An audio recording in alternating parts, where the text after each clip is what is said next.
अस्सलामुअलैकुम, आदाब। BBN news में आपका इस्तकबाल है। मैं हूं सानिया। न्यूज़ की शुरुआत करते हैं हेडलाइंस से। चीन में शुरू हुआ कोरोना वायरस का कहर, रोजाना हो रही हजारों अमवात। वजीर सेहत ने कोविड केसेस का जायजा लेने के लिए मीटिंग की तलब। दुनिया के मुख्तलिफ ममालिक में कोविड के बढ़ते केसेस के पेश नज़र मरकजी हुकूमत मुस्तैद। और सरकारी स्कूलों में 3.5 ta 4 साल की उम्र में तलबा को दाखिला देने अकबरुद्दीन ओवैसी का हुकूमत पर जोर। असेंबली की पब्लिक अकाउंट्स कमेटी से किया खिताब। और अब खबरों की तफसील। चीन में कोरोना का कहर फिर शुरू हो गया है। सीफर कोविड पॉलिसी खत्म होने के बाद वायरस के केसेस में दिन ब दिन इजाफा हो रहा है। अगरचे मरने वालों की तादाद बड़ी तादाद में रिकॉर्ड की जा रही है, लेकिन हुकूमत सरकारी तौर पर इसका इंकशाफ नहीं कर रही है। हॉस्पिटल में बिस्तर पहले ही भर चुके हैं। बेड्स की कमी के बायस डॉक्टर्स इमरजेंसी वार्ड्स में हर बेड पर 2-2 और बिस्तरों के दरमियान फर्श पर रखकर मरीजों का इलाज कर रहे हैं। अमले का कहना था कि बीजिंग में रोजाना 200 नाशें आखिरी रसूमात के लिए शमशान में लाई जा रही हैं। दूसरी जानिब माहिरीन ने खबरदार किया है कि आने वाले दिनों में चीन में कोरोना का फैलाव खतरनाक हद तक बढ़ जाएगा। दुनिया के मुख्तलिफ ममालिक में कोरोना के केसेस में तेजी से इजाफा हो रहा है, जिसके पेश नज़र मरकजी हुकूमत मुस्तैद हो गई है और इस सिलसिले में आज मीटिंग तलब की गई है, जिसमें कोरोना की मौजूदा सूरत हाल का जायजा लिया गया। इस दौरान मरकजी वजीर सेहत मनसुख मांडविया ने कहा कि बैनुल अक़वामी मंजरनामे पर गौर करते हुए आज यानी बुध को सुबह 11:30 बजे कोविड-19 की सूरत हाल का जायजा लिया गया। दर-ए-असना वजारत सेहत ने तमाम रियासतों और मरकज के ज़ेर इंतज़ाम इलाकों पर जोर दिया है कि वो वायरस की नई अक़साम को ट्रैक करने के लिए मुतासिरा नमूनों की जनियों की तरतीब को बढ़ा दें। मरकजी वजीर सेहत मनसुख मांडविया ने कांग्रेस के रहनुमा राहुल गांधी को खत लिखा है, जिसमें उनसे कहा गया है कि वो इस बात को यकीनी बनाए कि उनकी भारत जोड़ो यात्रा में कोविड कवायद की पैरवी की जाए या उन्हें कौमी मुफाद में उसे मुअत्तल कर दिया जाए।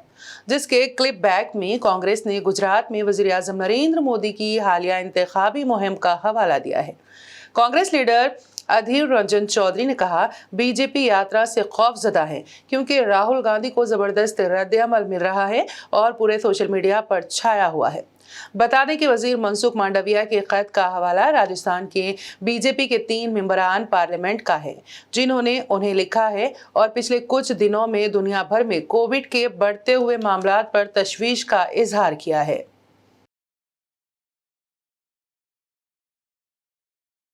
जोड़ो यात्रा में भारत जोड़ो यात्रा के चलते मोदी सरकार खुद बुखलाए हुए हैं। आप भारत जोड़ो यात्रा के असर खुद देख रहे हो कि महाराष्ट्र में बीजेपी नस्तनाबूद हो चुके हैं, सुपड़ा साफ होने जा रहे हैं बीजेपी।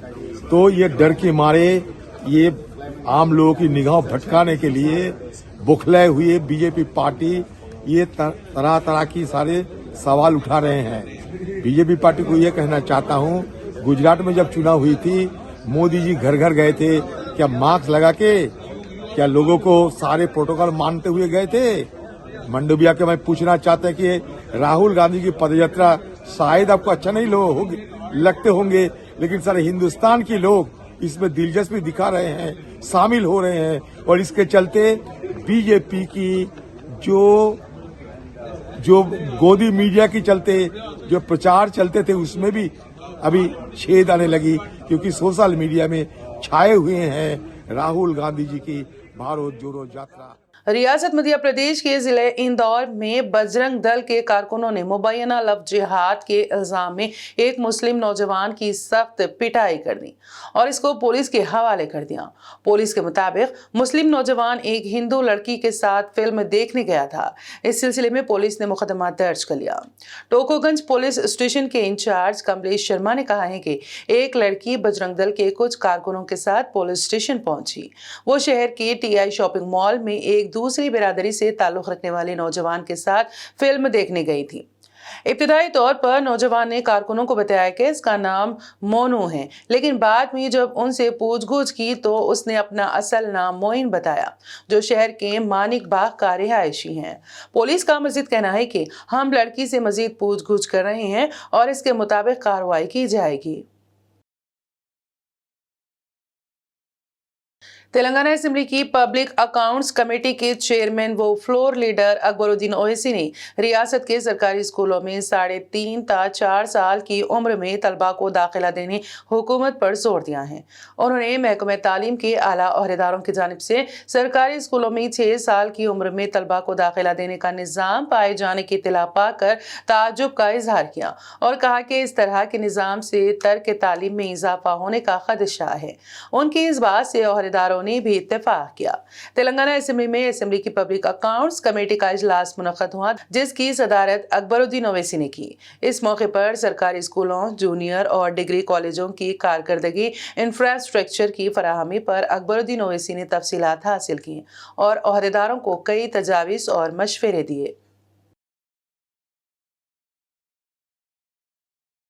एनफोर्समेंट डायरेक्टोरेट ने दिल्ली शराब पॉलिसी घोटाला मामले में बीआरएस की रुकन कौंसिल कविता का नाम इंडो स्प्रिट के एमडी समीर महिंद्रो के खिलाफ दायर चार्जशीट में शामिल किया गया है, जिन्होंने साउथ ग्रुप में कलीदी किरदार अदा किया था। इससे पहले भी ईडी ने अमित अरोड़ा की रिमांड रिपोर्ट में कविता के नाम का जिक्र किया था। ईडी की रिमांड के मुताबिक समीर महिंद्रो और कविता ने साउथ ग्रुप में कलीदी किरदार अदा किया। उसमें कहा गया है कि शराब की पॉलिसी में तब्दीली के जरिए हासिल किए गए L1 लाइसेंसों में से 65% कविता के पास गए। पंजाब के चीफ मिनिस्टर भगवंत मान ने आज प्रगति भवन में तेलंगाना के चीफ मिनिस्टर के चंद्रशेखर राव से मुलाकात की। इस मौके पर दोनों रहनुमाओं के दरमियान मौजूदा मुल्की मसाइल पर तबादले ख्याल किया गया। इस मौके पर उनके हमरा पार्टी रहनुमाओं के अलावा दीगर कारकुनान भी मौजूद थे। बीजेपी की नौजवान तंजीम BJYM की जानिब से हैदराबाद में पठान फिल्म के मुतनाज़े गीत पर शाहरुख खान का अलामती पुतला नजर आतिश किया गया। हैदराबाद BJYM के सदर नितिन की क़यादत में चंद कारकुनों ने शहर के मौजम जाहिद चौराहे पर पठान फिल्म के खिलाफ एहतजाज करते हुए शाहरुख खान का पुतला नजर आतिश किया और शाहरुख खान को इंतबाह दिया गया है कि वो हिंदुओं की तौहीन करना बंद कर दें। चीजों को लाकर यहाँ पर नंगा करने का काम करता है। आज हमने शाहरुख खान का एक बयान सुना है, अरे ये कटी हुई पतंग नहीं है जो कटी चले गई, हम पठान है। अरे पठान हो, खान हो, कोई भी बालकान हो, हिंदुस्तान के हिंदुओं को और देश की संस्कृति को खत्म करने वाले को, कौन से भी बालकान को छोड़ने वाला हिंदुस्तान का आदमी नहीं है। इस बात को ध्यान में रखे। पूरी तरह से भारतीय जनता पार्टी हो दो, तमाम तेलंगाना में रहने वाले हिंदू रहने दो या तमाम रहने वाले हिंदू लोग रहने दो, अगर पठान मूवी हैदराबाद में रिलीज होती है, अगर वो बेशरम गाना, अगर बेशरम लोग अगर निकालते नहीं हैदराबाद में, अगर वो सिनेमा किसी भी थिएटर घर में अगर रिलीज हुई, अगर उसका कुछ भी अंजाम होगा, या तो थिएटर के मालिक होंगे या तो बॉलीवुड के मालिक होंगे, ये हम कहना चाहते हैं। भारत दोनों शहरों हैदराबाद व सिकंदराबाद में जुमा तक सर्दी की लहर जारी रहेगी और दर्जे हरारत में गिरावट रिकॉर्ड की जाएगी। महकमे मौसमियात ने येलो अलर्ट जारी किया है, जबकि दर्जे हरारत 11 और 15 डिग्री के दरमियान होने का इम्कान है। शहर और मुजाफात में शाम से ही सर्द हवाएं महसूस की जा रही हैं और सुबह की अवलीन सातों में ओस गिरने लगी हैं। महकमे मौसमियात का कहना है कि दिन में मुख्तलिफ मौसमों यानी मौसम में उतार चढ़ाव के सबब शहरियों पर इसके मनफी असरात हो सकते हैं। शहर में गुज़िश्ता 2 यौम से रात के औकात में सर्दी की लहर देखी जा रही थी। महकमे मौसमियात के मुताबिक तेलंगाना के दीगर अजला में दर्जे हरारत में मजीद गिरावट होगी। तेलंगाना के एक 18 साला तालिब इल्म ने सेल फोन पर ऑनलाइन गेम खेलकर 92 लाख रुपए गंवा बैठा। यह हैरत अंगेज वाकया रंगारेड्डी जिले के शाहबाद मंडल के सीतारामपुरम में पेश आया। बताया जाता है कि हर्षवर्धन रेड्डी नामी तालिब इल्म के वालिद ने अपनी ज़राई अराजी किसी इंडस्ट्री के क़याम के लिए फ़रोख्त की थी। इस इंडस्ट्री ने उसे 1 करोड़ 5 लाख रुपए की रकम दी थी। उस रकम से उसने दूसरे इलाके में ज़मीन खरीदने के लिए 25 लाख रुपए एडवांस अदा किए थे। बाकी रकम सबसे छोटे बेटे हर्षवर्धन रेड्डी के बैंक अकाउंट में 80 लाख रुपए डिपॉजिट किए थे और इससे कबल भी उसके अकाउंट में कुछ रकम थी। हर्षवर्धन रेड्डी ने ऑनलाइन गेम खेला और रुपए गंवा बैठे और उसे 92 लाख का नुकसान हुआ। हर्षवर्धन रेड्डी के भाई ने साइबराबाद क्राइम पुलिस में इस वाक़े की शिकायत दर्ज कराई। तालिब इल्म के वालिदैन ने तफसीलात बताते हुए मीडिया के नुमाइंदों के सामने रो पड़े। और अब आखिर में एक नजर हेडलाइंस पर। चीन में शुरू हुआ कोरोना वायरस का कहर, रोजाना हो रही हजारों अमवात। वजीर सेहत ने कोविड केसेस का जायजा लेने के लिए मीटिंग की तलब। दुनिया के मुख्तलिफ ममालिक में कोविड के बढ़ते केसेस के पेश नजर मरकजी हुकूमत मुस्तैद।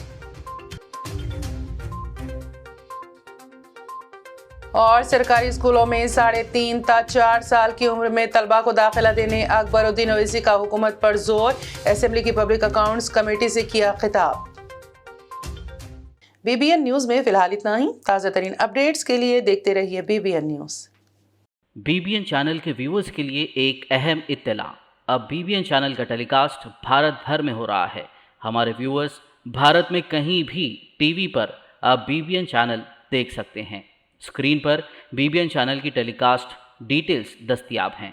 इसके अलावा भारत भर में किसी भी एरिया में अगर आप BBN चैनल देखना चाहते हैं तो आप अपने केबल ऑपरेटर को इसके लिए कह सकते हैं। आपकी डिमांड पर वो ज़रूर BBN चैनल टेलीकास्ट करेंगे, क्योंकि BBN एक फ्री टू एयर चैनल है। इसके लिए आपको सिर्फ हमारे दिए गए नंबर पर केबल ऑपरेटर से कॉल या व्हाट्सएप पर मैसेज करवाना है। हम आपके केबल ऑपरेटर तक BBN चैनल पहुंचा देंगे, जिससे वो आपके एरिया में टेलीकास्ट कर सकते हैं। इसके लिए चैनल की हमारी पूरी टीम लगातार काम कर रही है ताकि आप तक BBN चैनल को पहुंचाया जाए। इसके अलावा BBN चैनल को भारत भर में रिपोर्टर्स की ज़रूरत है। अगर आप सहाफ़ी हैं और BBN चैनल से जुड़ना चाहते हैं तो आप भी दिए गए नंबर पर रब्त कर सकते हैं।